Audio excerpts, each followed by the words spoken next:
when you're out on the water, your head is quite clear. It's just very nice. Helps get balance in life.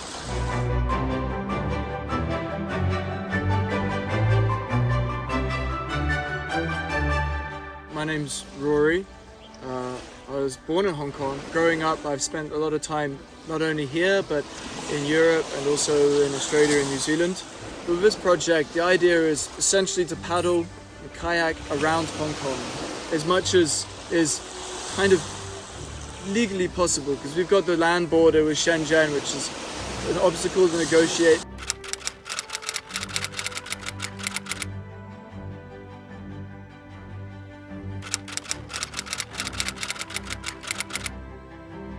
You could technically paddle all the way to Shengshui up the river, but I think it's kind of a bit sketchy. So the plan is basically, to go from Sai Kung around the outside of all the major islands, around the whole territory of Hong Kong, and back to Sai Kung.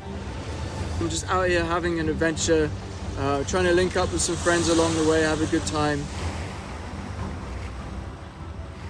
The route starting in Sai Kung, I needed to get sort of out from Sai Kung a little bit to start the loop in earnest.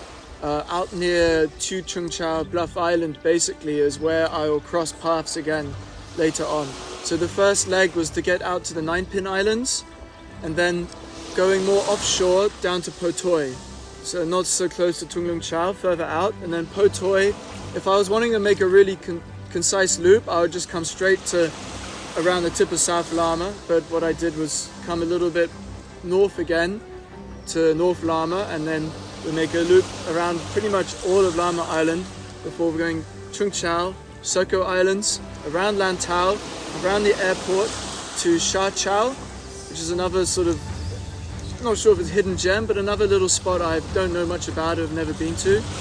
Then up to the Mai Po area into the wetlands, and we'll take the furthest possible route that's legal and navigable up the rivers until we reach dry land, and then transport the kayaks across to Luk Keng, launch from Starling Inlet to go around Tung Ping Chau and back down around Sai Kung.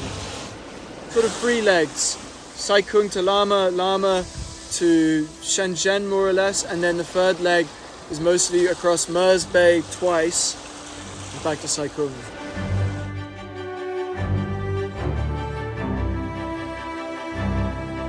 So when we were kids, we spent a lot more time riding our bikes, building dirt jumps, not as much kayaking, but still a little bit of that. And then I went to boarding school in Scotland for about 10 years as a teenager. And in that school, and it's in the Highlands of Scotland, and in that part of Scotland there's lots of mountains and great opportunities for getting involved outdoors.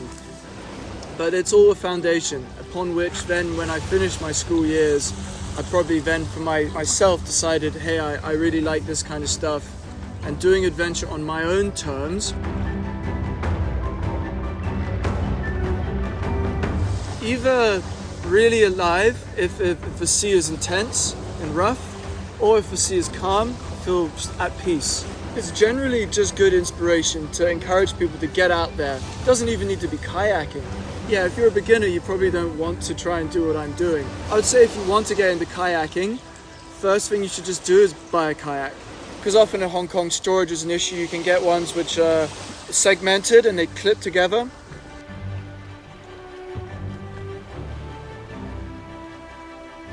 For more experienced paddlers that want to do expedition kayaking, you've got to be more prepared. You might have issues with storing your equipment. But if you have a kayak like my one that has lockers built in that are relatively watertight, then it's simply a case of getting camping gear, food, water and things and putting them in dry bags. Recommend using a double kayak, and then you have space in the middle and you can tie all your gear down. Yeah, I got a little bit of sun, my lips a little bit sunburnt from the first couple of days. I do get quite bad seasickness, ironically, for someone who's wanting to do these trips. Going around the Nine Pins to Po Toi, the sea was not rough, but there was a lot of groundswell and it was pretty lumpy, so that's a challenge, just to concentrate on the horizon, to try not to feel too nauseous.